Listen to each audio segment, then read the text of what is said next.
Политиканство или добра намера? Едно во опозиција, друго кога беа на власт. Опозицијската СДСМ предложи закон за укинување на ДДВ-то на основните прехранбени производи од 250 категории, иако според тврдењата на ВМРО ДПМН, многу пати во минатото бил поднесен таков закон, а тогашната власт на СДСМ и ДУИ не го поддржала.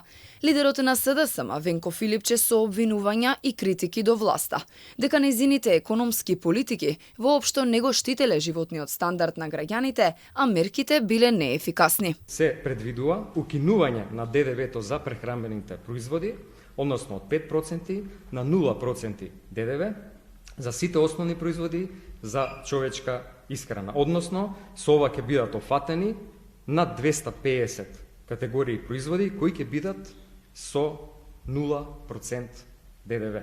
Филипче ги повика сите пратеници без разлика на политичката идеологија да го поддржат законот. Ова според пратеникот Бојан Стојановски од ВМРО ДПМН е нелогично бидејќи економските креатори во владата на СДСМ претходно 4 пати одбиле вакво законско решение.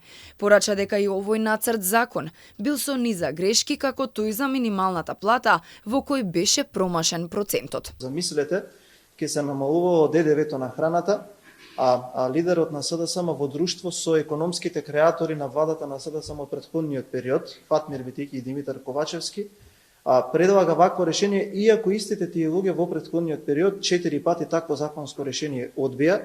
Според Стојановски, обвинувањата на СДСМ немале врска со вистината дека потрошувачката кошничка се намалила само за 57 денари. Да ги слушале синдикатите, вели Стојановски, и да имале посериозна комуникација со нив, ќе знаеле дека цената на храната за 30 дена се намалила за 965 денари. За дополнително олеснување на животот на граѓаните, според Стојановски ќе придонесе и законот за нефер трговски практики кој веќе е влезен во сила.